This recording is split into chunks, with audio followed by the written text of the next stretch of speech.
Welcome to another deep dive. Today we're going to be looking at Black love in America. We're going to be drawing from research, opinion pieces, and cultural commentary to get a clearer picture of Black dating patterns.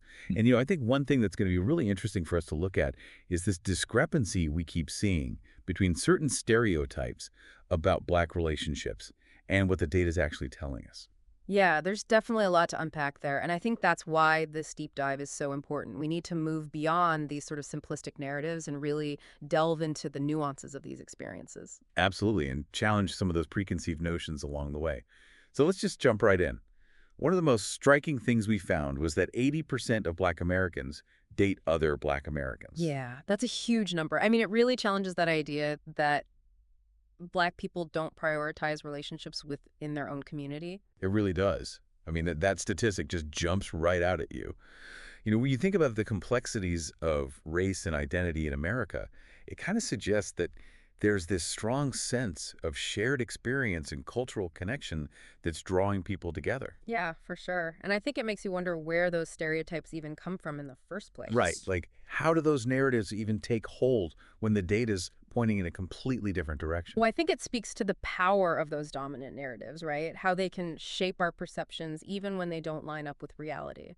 But yeah, it's really interesting.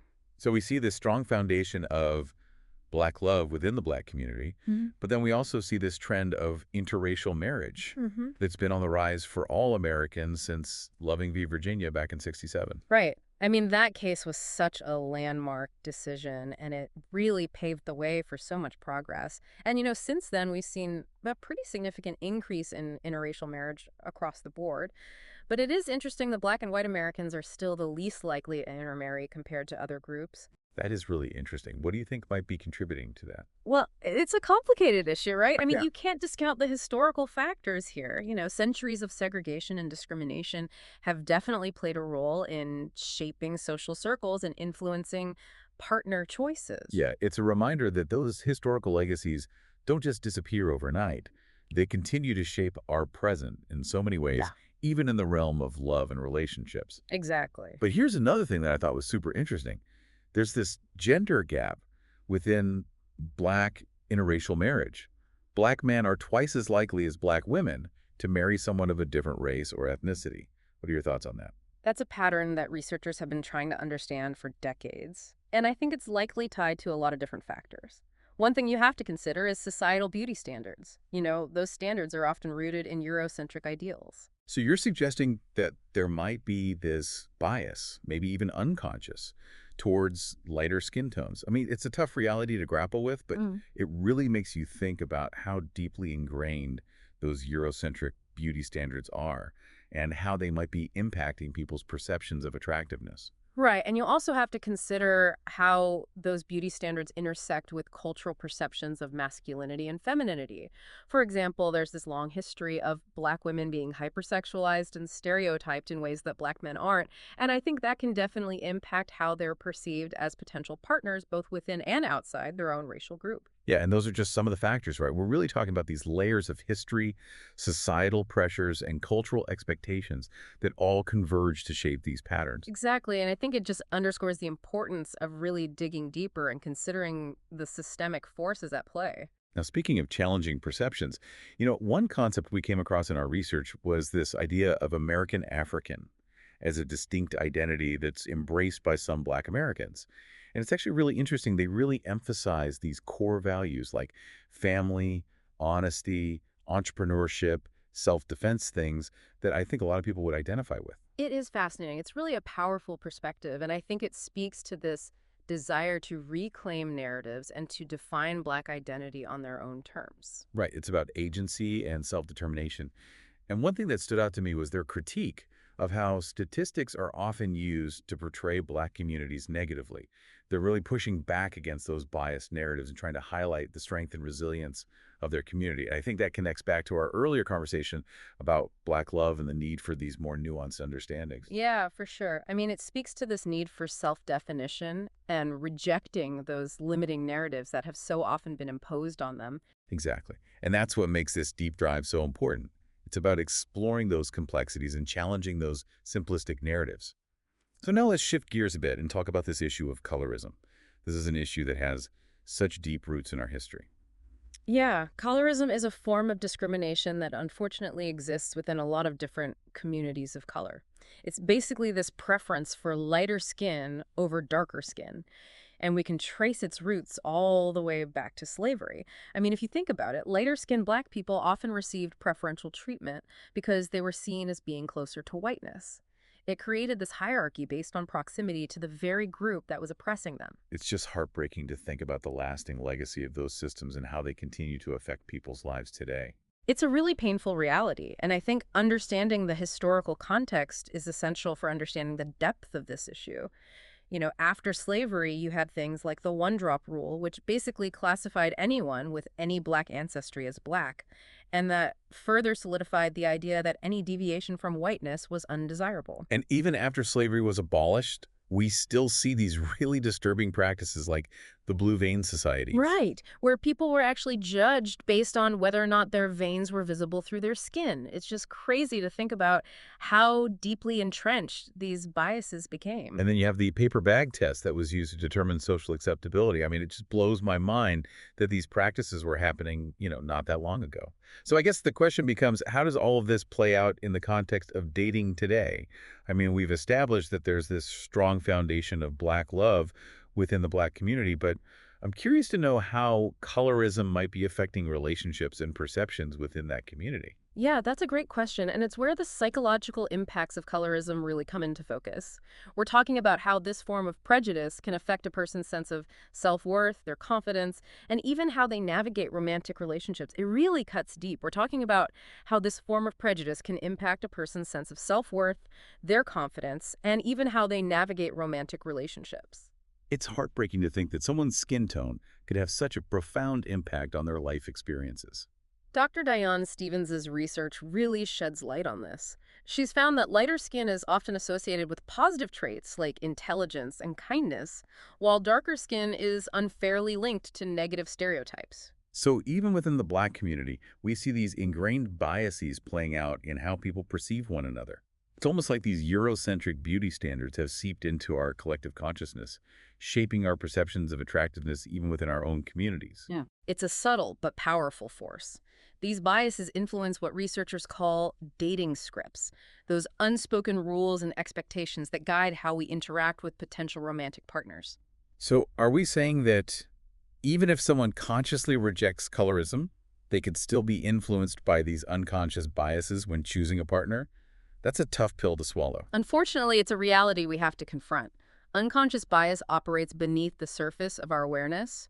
Brain imaging studies have even shown that people who don't outwardly express prejudice can still exhibit unconscious bias against those with darker skin tones. That's a wake-up call for all of us. It highlights the importance of self-reflection and actively challenging those deeply ingrained biases. And it makes me think about the role the media plays in all of this. Hollywood, advertising, social media, they often perpetuate colorism by favoring lighter-skinned actors and models. Absolutely. Think about the controversy a few years back when Lupita Nyong'o, a stunningly beautiful and talented actress, had her skin digitally lightened in a magazine spread. Or the episode of Blackish that tackled colorism within a Black family. Those examples highlight how pervasive these biases are and how they can be reinforced by the images we're constantly bombarded with. It raises questions about representation and the messages we internalize about beauty and worth. When lighter skin is constantly portrayed as the ideal, it can have a profound impact on how people perceive themselves and others. It's about more than just aesthetics. It's about power, privilege, and who gets to be seen as desirable and worthy of love and admiration.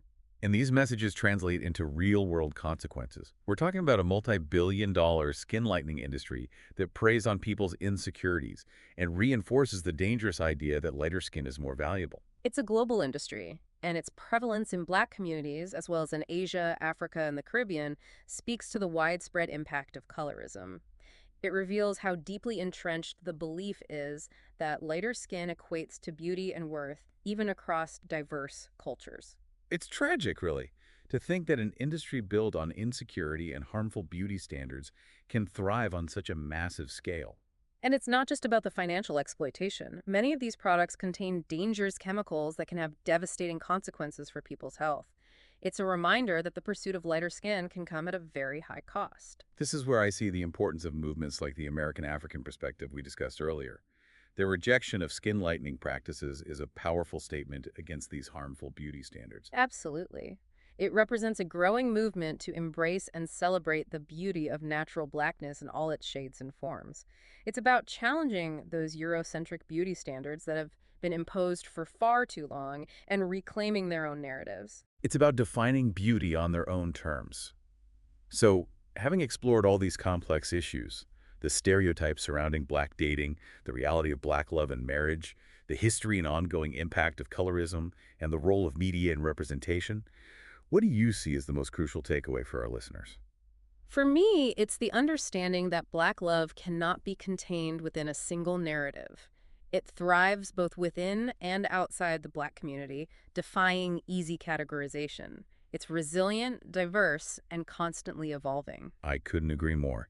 It's about recognizing the depth and complexity of Black relationships and pushing back against those simplistic and often misleading narratives that dominate the conversation. We have to move beyond those surface level interpretations. It's about acknowledging the historical forces that have shaped dating patterns, confronting the societal pressures that fuel colorism, and celebrating the movements that embrace the full spectrum of Black beauty. It's about appreciating the nuances, seeing the complete picture, and understanding that beauty truly lies in our diversity. It's about recognizing that beauty can't be confined to a single definition or a narrow set of features.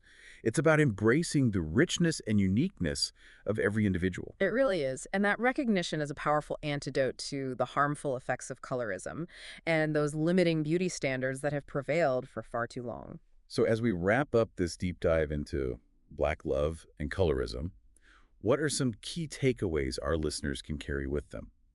What can they do to challenge these biases, not just out in the world, but within themselves? Well, I think it starts with awareness. We have to be willing to examine our own beliefs and question those subtle messages we've internalized over the years. Become more conscious of the media we consume, the language we use, and the assumptions we make about others. Because these issues aren't just about big abstract concepts. They play out in our daily interactions, the choices we make, and the ways we see the world. Exactly. And once we start to recognize those unconscious biases, we can start to dismantle them. We can actively seek out diverse perspectives, challenge those harmful stereotypes when we encounter them, and support organizations and individuals working to create a more just and equitable world. It's about being an ally, an advocate for change, and a voice for those who've been marginalized and unheard. It's about recognizing that we all have a role to play in creating a more inclusive and accepting society. And it's about shifting the narrative from a place of lack to a place of abundance. Instead of focusing on what's missing, we can celebrate the incredible diversity of beauty that exists all around us. We've uncovered some challenging truths in this deep dive, but we've also unearthed a wellspring of hope and resilience. We've seen that Black love is a powerful force defying stereotypes and flourishing in its many forms. And we've learned that by confronting colorism head-on, challenging ingrained biases, and embracing a more expansive definition of beauty, we can create a world where love is truly celebrated in all its diversity. Thank you for joining us on this journey of discovery. Keep asking those tough questions, keep those important conversations going, and keep striving for a world where everyone feels seen, valued, and loved for who they truly are.